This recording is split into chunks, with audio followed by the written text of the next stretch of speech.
Donc, vous êtes dans cette salle avec les consoles, etc. Que faites-vous? Eh bien, il me semble qu'on avait décidé de visiter la dernière salle qui restait en dessous. Oui, tout à fait. Donc, sans ne plus attendre, je vous propose que nous y allions. Je vous suis. Allons-y. Alors, quand vous arrivez dans la pièce du bas, vous trouvez comme dans la pièce qui est là, vous trouvez le même genre aussi d'appareillage. Ça a l'air d'être des appareillages techniques. Et eux ne sont effectivement pas connectés. À la différence des autres qui ont été reconnectés lorsque vous avez remis les générateurs en route. Hein, est-ce qu'on voit par exemple des câbles tranchés ou quelque chose de la sorte? Non, pas du tout. Ça a l'air complètement désactivé. Je vais un peu inspecter les consoles, voir si je trouve un bouton on/off, quelque chose. Alors, il y a effectivement visiblement une procédure de, pardon, de démarrage des choses. Et la procédure de démarrage se lance et tu t'aperçois que ça a pas l'air d'être quelque chose en rapport avec le temple lui-même. Et Ça a l'air d'être connecté à des dépendances. sur la planète? Oui. Est-ce qu'il y aurait moyen qu'on puisse localiser ces dépendances à travers le système? Est-ce qu'on est capable de faire ça? Je m'adresse au groupe quand je dis ça. Eh bien, mes compétences en informatique ne sont pas parmi les meilleures, mais je pense que la caminéenne qui nous accompagne pourrait éventuellement s'amuser à trouver quelque chose. Elle doit être bien plus calée que nous en ordinateur. Je peux voir ce que je peux faire. Alors, qu'essayes-tu de faire? Je vais essayer déjà de voir si je comprends un peu comment fonctionne le principe des ordinateurs d'ici, et puis voir si je peux trouver des complexes rattachés à celui-là ou quelque chose d'autre que le complexe qui pourrait nous intéresser. Il y a des données sur l'exil ou comme ça. Alors, au sujet de l'exil, il y a effectivement toujours les mêmes coordonnées qui sont à disposition, mais il n'y a pas d'informations supplémentaires quant à la nature même de cet exil. Est-ce qu'on arrive à faire correspondre les coordonnées de l'exil avec un autre éventuellement justement avec une autre des dépendances dont on a accès? Non, alors il n'y a pas aucune adresse Adresse. La seule correspondance qu'il y a entre les coordonnées de l'exil dans cette base-là, c'est les coordonnées de l'exil. C'est tout. Autrement, Okay. Il y a des coordonnées pour une base hydroponique, par exemple, de culture. Il y a d'autres coordonnées pour un emplacement stratégique pour des vaporateurs pour pouvoir récolter de l'eau, Yeah. etc. Et c'est ce genre de dépendance là, quoi. S'il n'y a pas plus d'informations qui ne puissent nous être utiles ici, je vous propose que l'on se rende sans plus tarder aux coordonnées de l'exil. Les coordonnées de l'exil, elles ont l'air d'être très éloignées. Déjà, une question. Est-ce qu'on trouve une carte de la planète avec lesquelles on peut faire correspondre ces coordonnées? Parce que c'est cool d'avoir des coordonnées, mais si on sait pas comment la planète est quadrillée, ça nous sert à rien, c'est que des chiffres. Ouais, comme il y aura un moyen pour nous y rendre aussi. Alors, C'est pour ça que je voulais voir si quand c'était on aura- éloigné ou pas. Quand on aura une carte de la planète et qu'on arrivera à faire concorder les Coordonnées. Ah, merci, les coordonnées avec, on saura si c'est loin ou pas. Là, ensuite, on verra si on peut trouver un moyen de s'y rendre. Faisons ça. Alors, il y a effectivement un plan. Alors c'est pas un plan de la planète, hein, c'est un plan relativement local, avec indiqué à quelques kilomètres.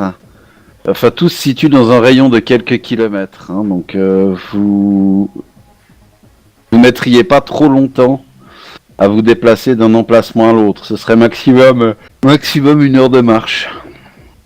Uhum. Et de ce qu'on avait vu dehors, est-ce qu'on était en danger si on restait non abrité? Est-ce qu'il risquait d'avoir des tempêtes ou des trucs comme ça? Alors tu regardes dans les bases de données voir s'il y a des pour voir s'il y a des informations météo. Tu trouves effectivement qu'il y a périodiquement une des saisons de la planète qui est appelée la saison des tempêtes. Mais d'après quelques estimations assez aisées, vous arrivez à déterminer que c'est pas la saison des tempêtes actuellement. D'accord. Ok. Est-ce qu'il y a des animaux sauvages dehors? Ou des peuplades? Il n'en est pas fait mention dans cette base de données, s'il y en a. Est-ce qu'on a la fréquence de rotation de la planète sur cette base de données? Est-ce qu'on a la durée du jour et de la nuit? Est-ce qu'on a l'heure actuelle, à savoir de combien de temps est-ce qu'on est éloigné de la nuit? Alors, la journée fait approximativement une journée standard. Ok. C'est une journée d'environ 24 heures et demie, quelque chose comme ça. Donc ça vous dépayse pas trop. L'année standard, enfin l'année de la planète correspond à peu près 1,5 année standard. Ok.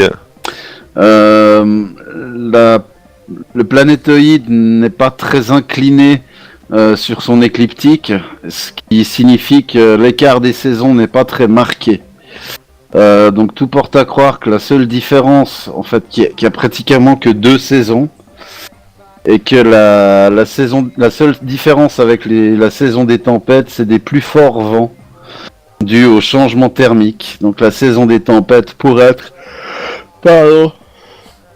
la saison des tempêtes pourrait correspondre à l'été sur cette planète. Ok. Bon, est-ce qu'on a l'heure sur des moniteurs, l'heure actuelle sur cette planète? Alors tu ouvres la page 161 et ça te dit qu'au prochain top, il sera exactement... vous êtes dans l'après-midi. Ok, donc on pourrait se rendre à l'exil avant la nuit tombée. Mhm. Ok. Ça Eh me bien- semble une bonne idée. Eh bien voilà de bonnes nouvelles qui me paraissent fort rassurantes. Je propose que l'on se mette en route assez rapidement pour ne pas se faire surprendre par la nuit. Nous ne savons pas ce qui peut traîner sur ce planétoïde une fois la nuit tombée. Avant cela, vous ne voudriez pas voir s'il y aurait des équipements qui nous seraient utiles pour ce trajet? Sait-on jamais sur quoi nous pourrions tomber? Je te montre mon sabre laser et puis je te dis, j'ai tout ce qu'il me faut. La force c'est mon équipement. Vous commencez vous sortez du bâtiment et la lueur, l'ambiance jaune de l'endroit se rappelle à vos yeux, qui change de l'éclairage artificiel auquel vos yeux s'étaient habitués depuis quelques heures. Et vous prenez à droite en sortant, qui correspond à la direction du dit exil. Vous longez la grande falaise qui se trouve sur votre droite, contient donc le temple. Est-ce que vous prenez des dispositions particulières pour votre progression? Je retire ma lunette de vision de pénombre de ma carabine. Non, bah personnellement, à part le fait d'être, je dirais pour ma part, hein, être peut-être ouvert à la force pour essayer de voir si de la vie s'approche de nous, je ne prends pas de disposition particulière. Ok. Moi, je mets ma capuche et puis je marche honteusement. Ou ta capuche. Hein, tu peux marcher honteusement. Moi, Bien. je vais juste faire attention à la progression de mon droïde et puis l'attendre et puis... pas l'abandonner sur un bord d'autoroute. Donc, ok, vous avancez relativement précautionneusement. Et vous apercevez que si, il y a de la poussière à certains endroits, comme partout, le sol a l'air plutôt d'être fait d'une pierre assez lisse. C'est pas une pierre rugueuse, c'est une pierre plutôt lisse. Et comme je disais, même s'il y a de la poussière à certains endroits, le sol semble relativement peu poussiéreux. Sous-entendu, le sol n'a pas l'air d'être très friable. Il n'a pas l'air d'être très sensible à l'érosion. Donc vous avancez comme ça pendant environ une quarantaine de minutes. Et dans une dépression du terrain, au bas d'une falaise, vous voyez une espèce de bâtiment qui se trouve là, qui ressemble à un U inversé. Vous savez, comment dire, c'est une espèce de hangar en U. Oui, oui. Voilà, il y a un truc qui ressemble à ça, sauf que l'extrémité que vous voyez n'a pas l'air d'être ouverte. Donc typiquement, c'est pas un hangar à vaisseau, mais c'est un genre de bâtiment, pas dire du préfabriqué, mais c'est un bâtiment en demi-U comme ça. Je pense qu'on pourrait aller voir ce que c'est quand même. Ouais, carrément. Arrêtez vite fait, peut-être qu'on pourra trouver quelque chose d'utile. Vu que Miss Caminéenne cherchait du matériel, peut-être qu'on peut y trouver quelque chose. Et d'autant que ça correspond aux coordonnées que vous... Ah, c'est pile aux coordonnées. Oui. Voilà. Alors dans ce cas-là, allons-y.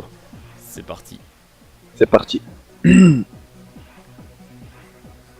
Alors, vous apercevez quand même assez vite que la descente sera assez difficile. Sans matériel de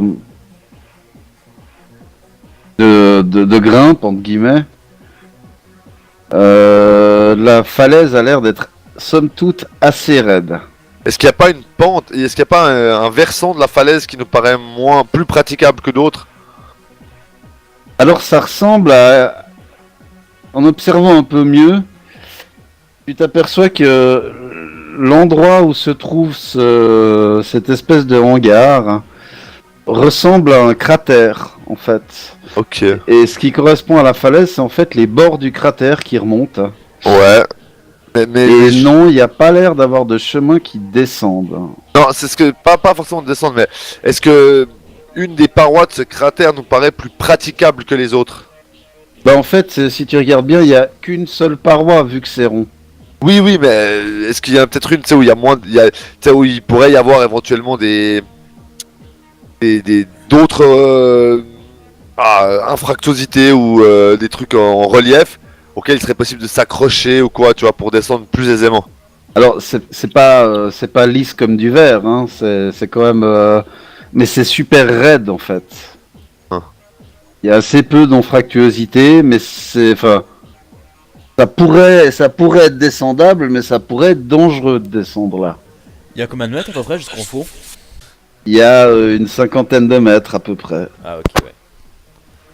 C'est quand même un joli cratère, hein, d'autant que le cratère a l'air de faire peut-être 500 ou 600 mètres de diamètre. Et le hangar a l'air de se trouver pile au centre du cratère. Et Chaco. Qu'est-ce qu'ils ont foutu un hangar là au milieu aussi? Est-ce que quelqu'un a une corde sur lui? Je crois pas que j'ai ça. Et pour les amateurs d'astronomie ou de géologie, ça n'est pas un cratère volcanique, c'est bien un cratère d'impact. Genre d'astre mort. Ça m'étonnerait qu'ils aient construit quelque chose au milieu si c'est arrivé peu de temps avant que tout le monde s'entretue. Non, puis ouais. Ouais, effectivement. Non. Non, pas de corde.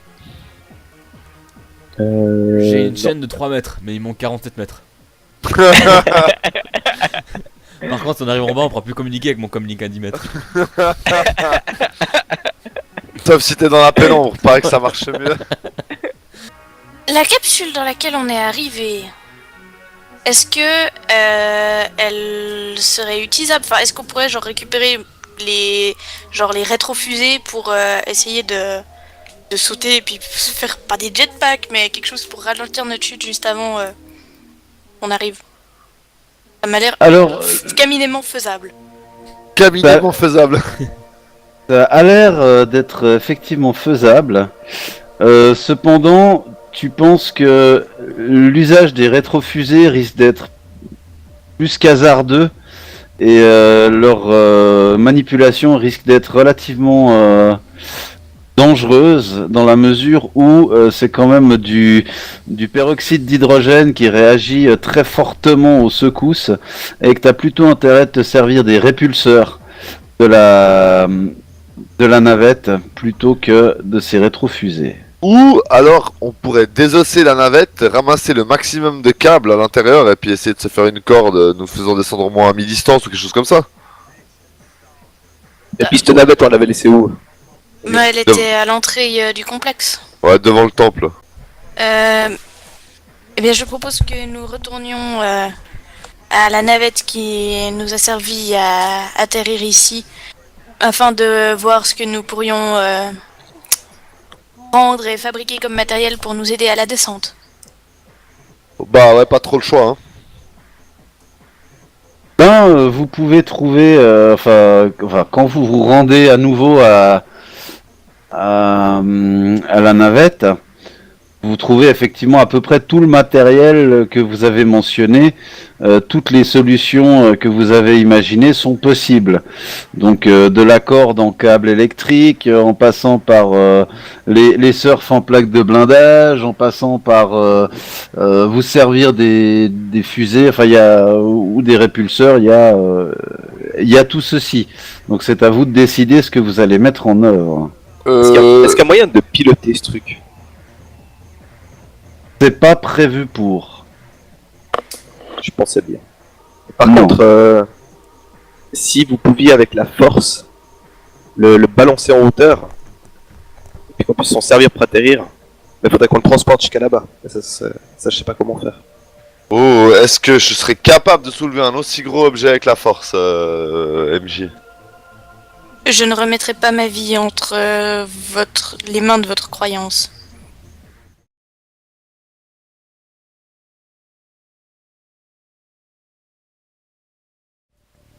Donc le matin arrive, 2-1B s'est gentiment chargé de la veille pour vous. Et au réveil, vous le voyez pointant son sabre laser sous vos gorges. Non, je plaisante. Vous voyez qu'il est là. Il a l'air d'avoir réussi à vous bricoler un genre de café avec ce qu'il y avait dans la cantina. Et donc il vous accueille au sortir du sommeil avec une boisson revigorante, on va dire. Pratique ces êtres artificiels, n'est-ce pas, cloneuse? Dis-je en regardant Aura. En effet, ils sont bien utiles, mais ce ne sont pas les seules créatures. Moi, je bois silencieusement. Et honteusement. Non, ça va.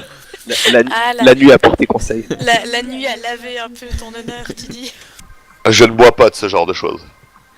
Donc vous prenez tout votre petit matériel, le câble que vous avez toronné est quand même relativement lourd, hein. Il vous faut vous y mettre à plusieurs pour le transporter. Ouais. Mais donc à 3 vous le transportez et puis un autre transporte le système de poulie pendant que 2-1B vous motive à coups de fouet. Et puis donc vous arrivez à nouveau au bord du cratère et vous y êtes avec tout votre bordel. Donc comment procédez-vous pour Alors en fait, moi je vais... Bah déjà je vais creuser un trou dans le sol. Ouais, Je vais, à l'aide de mon sabre laser, ouais, Je vais y insérer la Tigendosen. Mhm.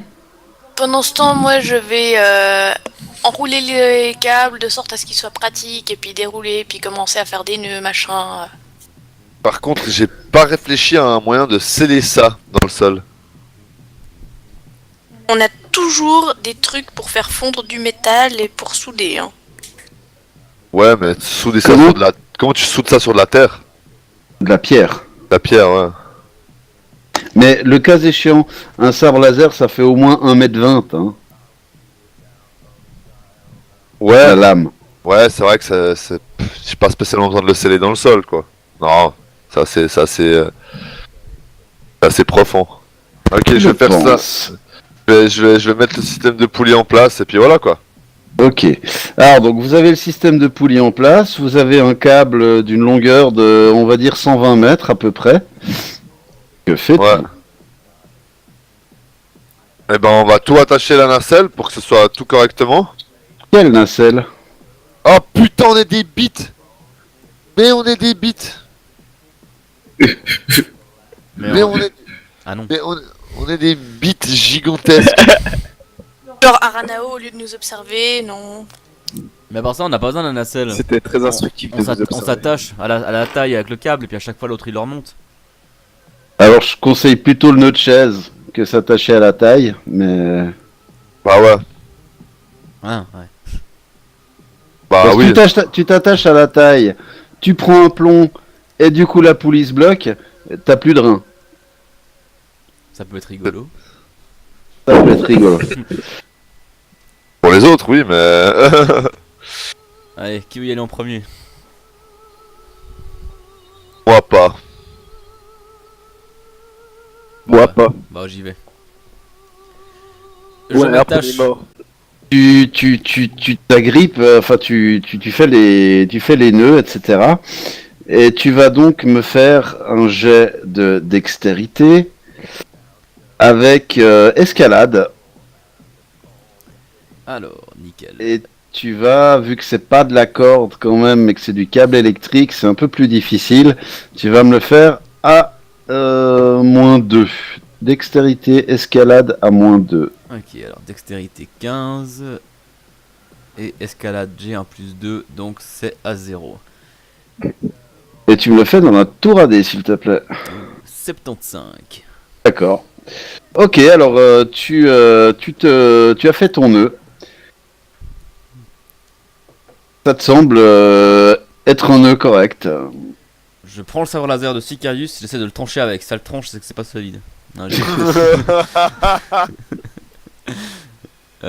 j'y vais, puis je leur dis pouvez-vous s'il vous plaît m'assurer au cas où? Oui, oui, bien sûr. Je vais me concentrer, moi, et diriger la force vers lui pour essayer, au cas où, si je le sentais d'un coup qu'il lâche prise, le retenir. Alors, tu vas me faire, Rajin, un jet. Enfin, tu vas me faire un jet tous les 10 mètres. Hein, donc, il y a 5 jets à faire. Tu peux les faire normaux, t'as pas besoin de les faire dans la tour AD. Avec mêlée et escalade. Le premier, tu me le fais à 0. Ok, alors 11. Non, qu'est-ce que je dis à -0? Non, tu me le fais à -2 le premier. Hein. Donc ça fait 11 à 0, 55. Non, ça fait 44. Ah non, à 0, 55, ouais. Tu vois. Vu que t'as un +2. Oui. Hop, hop, hop, comme un cabri pour les 10 premiers mètres. Je dis même que c'est une réussite particulière.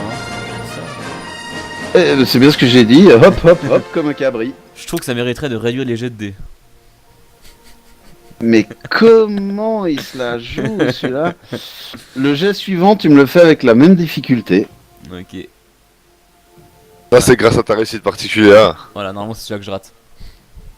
Alors, tu sens que une aspérité de la roche glisse sous ton pied. Donc, alors, qu'est-ce qui va agir en premier? Ça va être la force. Oui, la force. Toujours la force. Icarius, tu vas me faire un jet de la force avec altération. Ok, Et à -3. donc à 0. Donc j'ai 15 à 0. Alors ça donne 75.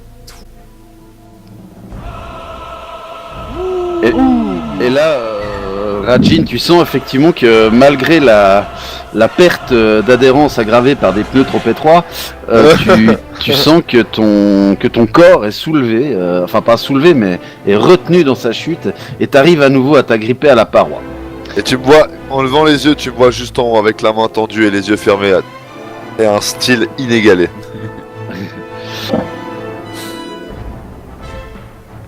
Arrête de conspirer, toi, là derrière. Ok, alors... Faut que ça marche cette fois.